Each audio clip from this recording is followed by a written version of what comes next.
नमस्कार साथियों, बहुत बहुत स्वागत है आपका अपने YouTube चैनल अमृत ज्ञान पर। साथियों, आज हम एक श्रृंखला को अपलोड करने जा रहे हैं जिसमें कि हम नवग्रहों के ऊपर समस्त वीडियो डालेंगे। सूर्य से लेकर के राहु केतु तक आपको सभी नवग्रहों के प्रिडिक्शन आज इस श्रृंखला में मिलेंगे।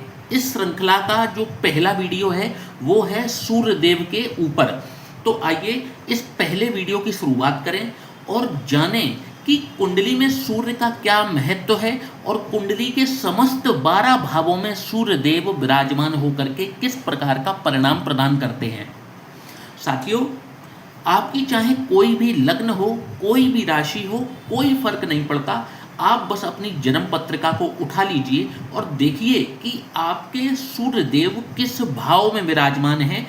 तो आज हम जो गणना करेंगे, प्रेडिक्शन जो करेंगे, वो भाव के आधार पर करेंगे और निश्चित रूप से हमारे द्वारा बताए हुए फल कथन आपसे भी मैचिंग करते हुए मिलेंगे। कमेंट बॉक्स में आकर के हमें जरूर बताइएगा, इससे हमारा भी उत्साहवर्धन होता है और हम अपने शोध को और गहराइयों तक ले जाना चाहते हैं। साथियों, सूर्य मेष राशि के 10 अंश पर उच्च के हो जाते हैं और तुला राशि के 10 अंश पर ये नीच के हो जाते हैं। मंगल, गुरु, चंद्रमा, बुध से ये मित्र भाव रखते हैं। जब भी इनके साथ दृष्टि संबंध बनाते हैं या युति करके बैठते हैं, बहुत अच्छे परिणाम प्रदान करते हैं। और शनिदेव, शुक्रदेव, राहुदेव, केतुदेव के साथ में ये शत्रुता का भाव रखते हैं। पिता, सरकार, सम्मान, आत्मबल, प्रतिष्ठा, शक्ति, ये सभी गुण जो हैं वो सूर्य से ही प्राप्त होते हैं। संसार में ऊर्जा का सबसे बड़ा स्रोत ही सूर्य हैं। सूर्य शक्ति का प्रतीक है। तो साथियों, ये था सूर्य देव के बारे में थोड़ा सा एक इंट्रोडक्शन। अब हम प्रिडिक्शन करेंगे सूर्य देव की कुंडली के समस्त 12 भावों में और स्टार्ट करते हैं हम लग्न भाव से, या फिर यूं कहें कि प्रथम भाव, फर्स्ट हाउस से।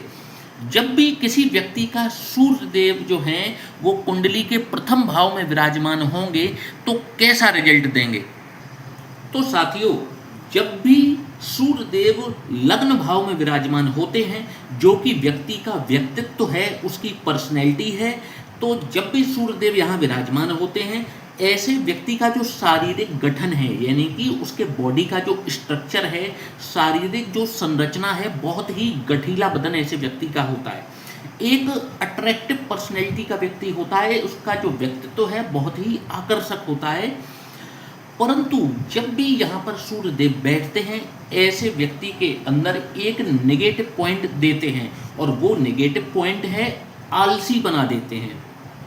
ऐसे व्यक्ति काम करने में तो बहुत एक्सपर्ट होता है, बहुत ही सलीके से काम करता है, बहुत ही फाइन वे में करता है, परंतु नेगेटिव पॉइंट ये है कि ये काम करना ही नहीं चाहते हैं या आलस्य के कारण ये कई बार जो है आलस्य दिखा देते हैं किसी कार्य को करने में।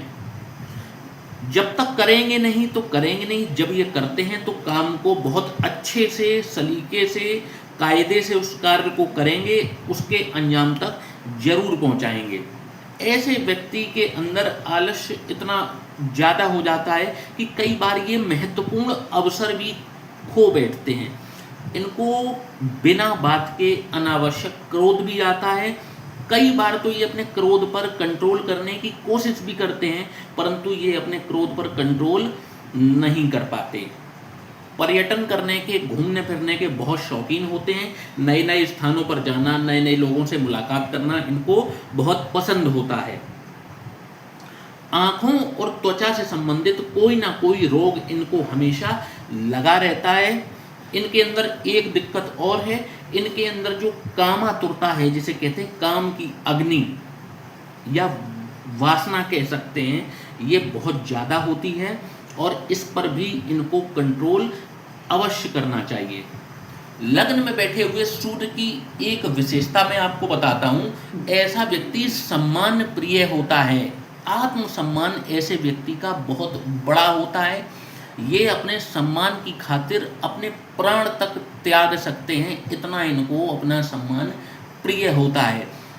और ये हृदय के बड़े होते हैं, लोगों की सहायता करना चाहते हैं और करते भी हैं। छोटी छोटी बातों को दिल से लगा करके नहीं बैठते हैं, परंतु आपने यदि इनके आत्मसम्मान को छेड़ दिया, इनकी आपने बेइज्जती करने की कोशिश कर दी, तो इनसे बड़ा शत्रु भी इस धरती पर आपका कोई नहीं हो सकता।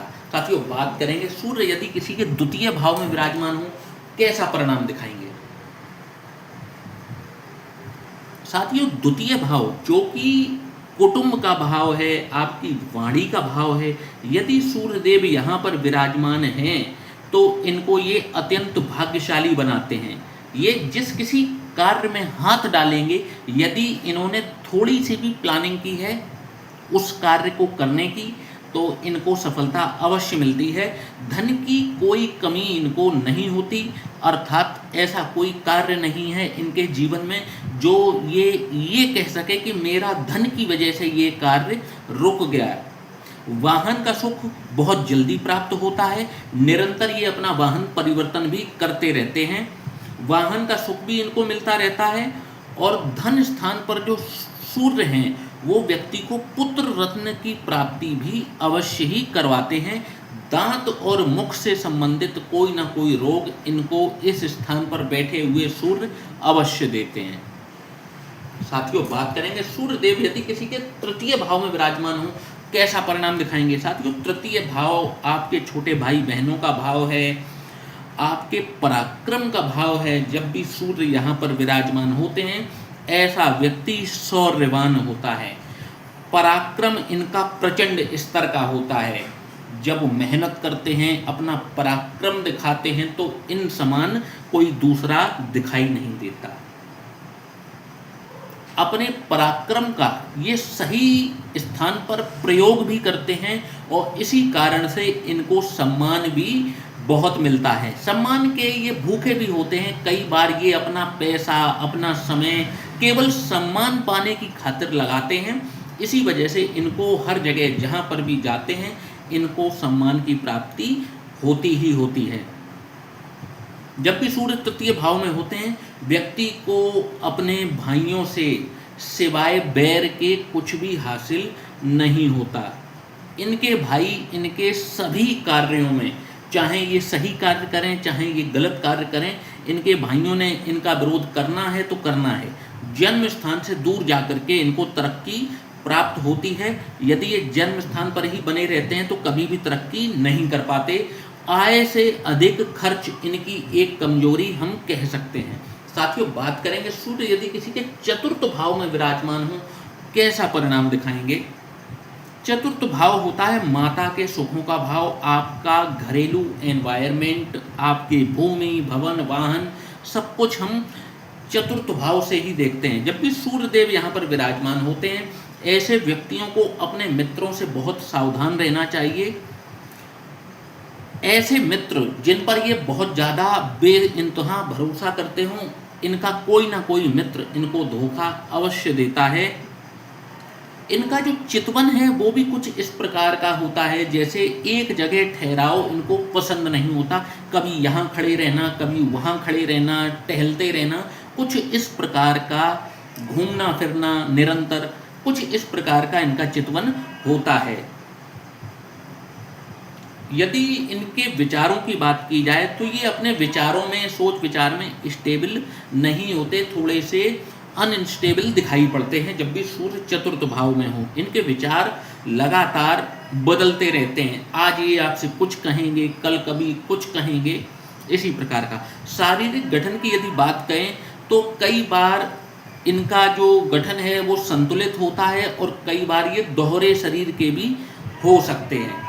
साथियों, बात करेंगे यदि सूर्य किसी के पंचम स्थान में विराजमान हो, और पंचम स्थान किस चीज़ का है तो आपकी संतान भाव है, आपकी विद्या का भाव है। जब भी सूर्य यहाँ पर विराजमान होते हैं तो ऐसा व्यक्ति बहुत ही बुद्धिमान होता है, सभी लोग इनसे सलाह लेकर के कार्य करते हैं। विवेक का इस्तेमाल बहुत ही बेहतर, बहुत ही संतुलित ढंग से ये करना जानते हैं। परंतु यहाँ पर बैठे हुए सूर्य इनके हृदय रोग का कारण बन सकते हैं, पक्षाघात का कारण बन सकते हैं। इसीलिए इनको इस पर विशेष ध्यान देना चाहिए। नियमित रूप से व्यायाम को अपने जीवन का हिस्सा बनाना चाहिए। संतान इनको या तो होती नहीं है या फिर देर से होती है। कुंडली मिलान करके इनको विवाह अवश्य करना चाहिए। और इनकी जो मेहनत का फल है वो भी इनको बहुत देरी से प्राप्त होता है। ऐसा नहीं है कि इनको फल नहीं मिलेगा, फल मिलता है, परंतु जीवन में फल इनको देरी से प्राप्त होता है। साथियों, बात करेंगे सूर्य यदि किसी के छठवें भाव में विराजमान हो कैसा परिणाम दिखाएंगे। तो साथियों, जब भी सूर्य किसी व्यक्ति का छठवें भाव में होता है, ऐसे व्यक्ति को एक प्रबल शक्ति प्राप्त होती है। वो प्रबल शक्ति होती है शत्रुओं की पराजय।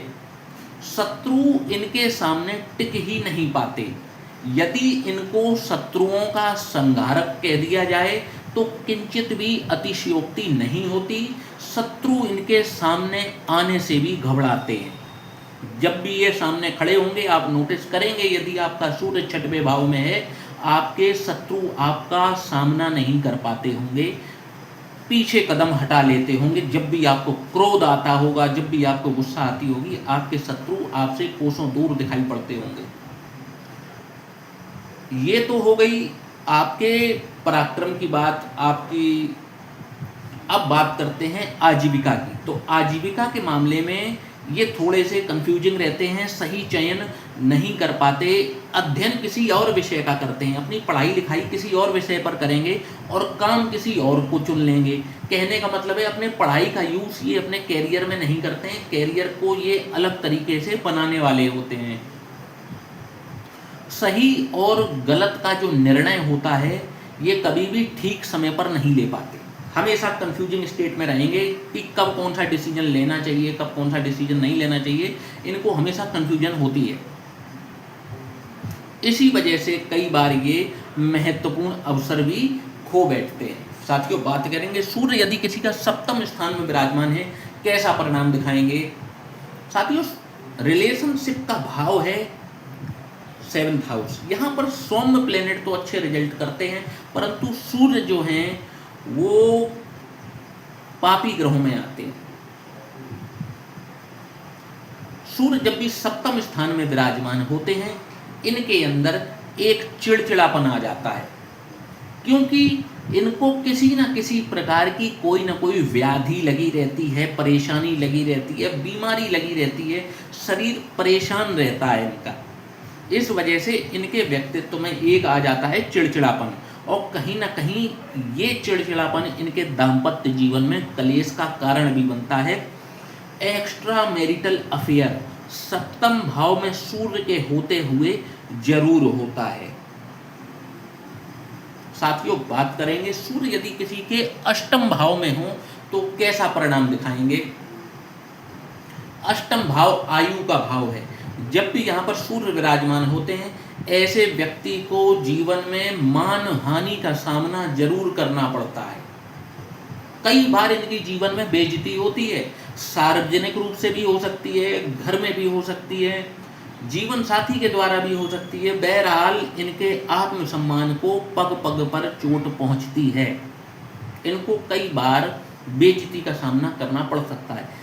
अष्टम भाव का सूर्य कई बार पिता की आयु के लिए या पिता के व्यापार के लिए, इन दोनों में से आप चीज नोट करना। अष्टम भाव में यदि सूर्य विराजमान है, या तो पिता की आयु कम रही होगी, यदि आयु ठीक है तो पिता का जीवन संघर्षपूर्ण रहा होगा। आप देखिएगा और बताइएगा कमेंट बॉक्स में आकर के। अष्टम भाव का सूर्य यहाँ पर ये दिक्कत भी देता है। इनके जीवन में भी अस्थिरता बनी रहती है, कभी पैसा खूब आ गया, कभी बिल्कुल नहीं आया, तो मतलब एक फ्लक्चुएशन जिसे कहते हैं वो इनको जिंदगी में बहुत देखनी पड़ती है। मेहनत करेंगे 100% की, रिजल्ट आएंगे 40%, 50%। कहने का मतलब है ये किसी काम को करने के लिए प्रयास स्टार्ट करते हैं, 10 कदम आगे बढ़ाते हैं और फिर भाग्य इनका इनके कदम पीछे खिंचवा देता है। कार्यस्थल पर भी जहाँ पर ये काम करते हैं, कई बार इनको बेइज्जती सहनी पड़ सकती है। मायके और ससुराल दोनों ही पक्ष इनको कभी भी मदद नहीं करते, इनको सारे कार्य स्वयं अपने बलबूते पर करने पड़ते हैं। साथियों, बात करेंगे सूर्य यदि किसी का भाग्य स्थान पर विराजमान हो कैसे रिजल्ट करेंगे। भाग्य भाव में जब भी सूर्यदेव विराजमान होते हैं, ऐसे व्यक्ति को हर कार्य कुशलता प्राप्त होती है। कहने का मतलब है, ऐसा व्यक्ति कोई भी कार्य करे आपको लगेगा कि अरे ये व्यक्ति तो इसी कार्य को करने के लिए बना है। इतने परफेक्शनिस्ट होते हैं, इतने स्किल्ड होते हैं। जब भी सूर्य नवम भाव में हो, व्यक्ति को मल्टी टैलेंटेड बना देते हैं। ऐसा व्यक्ति जो भी कार्य अपने हाथ में लेता है उसको पूरा करके ही छोड़ता है, परंतु अपनी इस कार्य कुशलता का, अपनी इस स्किल का ये गलत प्रयोग करते हैं, जिसके लिए इनको बाद में पछताना पड़ता है। यहाँ पर बैठे हुए सूर्य इनको मैरिटल लाइफ में भी परेशान करते हैं। इनकी मैरिटल लाइफ को डैमेज होते हुए देखा जाता है जब भी सूर्य नवम भाव में हो। साथियों, बात करेंगे दशम स्थान की, जो कि सूर्य का फेवरेट स्थान है, कर्म स्थान है, आपके कैरियर का स्थान है। जब भी दशम भाव में सूर्य होते हैं, ऐसे व्यक्ति का जो जन्म है वो दोपहर में होता है। दोपहर मतलब मध्य में, लगभग 11:30 बजे से 1 बजे, पौने 1 बजे के बीच में ऐसे व्यक्ति का जन्म होता है।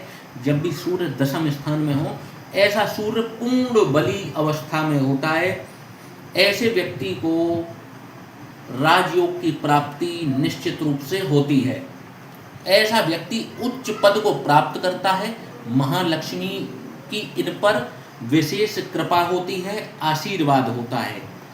यदि ये स्त्री हैं तो इनको आभूषण बेहद प्रिय होते हैं। यहाँ पर बैठे हुए सूर्य व्यक्ति को एक सेलिब्रिटी तक बना देते हैं, इतना प्रसिद्धि दिलाते हैं। साथियों, बात करेंगे सूर्य जब भी एकादश भाव में हो तो कैसा परिणाम दिखाएंगे। साथियों, एकादश भाव है लाभ का भाव। जब भी सूर्य यहाँ पर विराजमान होते हैं, ऐसा व्यक्ति कला का बहुत बड़ा प्रेमी होता है, बहुत बड़ा कद्रदान होता है। हालांकि इनको संतान से संबंधित चिंता सदैव बनी रहती है और एक प्रचंड राजयोग यहाँ पर घटित होते हुए देखा गया है और उसका लाभ इनको सूर्य की दशा में अवश्य ही मिलता है। साथियों, बात करेंगे 12वें भाव की। जब भी किसी व्यक्ति के 12वें भाव में सूर्य विराजमान होते हैं, ऐसा व्यक्ति को आंखों से संबंधित कोई ना कोई रोग जरूर मिलता है। ऐसे व्यक्तियों के अंदर कामातुरता भी जरूरत से ज़्यादा होती है। जब तक ये अपनी काम वासना पर कंट्रोल नहीं करते, ये जीवन में कभी भी सफल नहीं हो सकते। यात्राओं से इनको सदैव कष्ट ही मिलता है। जब भी ये यात्रा करेंगे, किसी न किसी प्रकार का कष्ट इनको इनकी यात्रा में जरूर मिलता है। इसलिए संभल करके इनको यात्रा करनी चाहिए। जब भी सूर्य 12वें भाव में विराजमान होता है, ऐसे व्यक्ति के पिता को भी किसी न किसी प्रकार की या तो बीमारी से संबंधित परेशानी रहती है या पिता का जीवन संघर्षपूर्ण हो जाता है जब भी द्वादश भाव में सूर्य विराजमान होते हैं। साथियों, आशा करता हूं कि आपको ये श्रृंखला का पहला वीडियो पसंद आया होगा। इससे बाद के वीडियो देखने के लिए आप हमारे चैनल को सब्सक्राइब करिए। आपको ये पूरी श्रृंखला एक साथ अपलोडेड मिलेगी। और अगले वीडियो में हम बात करेंगे चंद्रदेव की, कि चंद्रदेव कुंडली के विभिन्न 12 भावों में विराजमान हो करके कैसा परिणाम प्रदान करते हैं। साथियों, यदि आप भी अपनी कुंडली का विश्लेषण करवाना चाहते हैं, नीचे दिए हुए इस व्हाट्सएप नंबर पर आप हमसे संपर्क कर सकते हैं। जय श्री राम।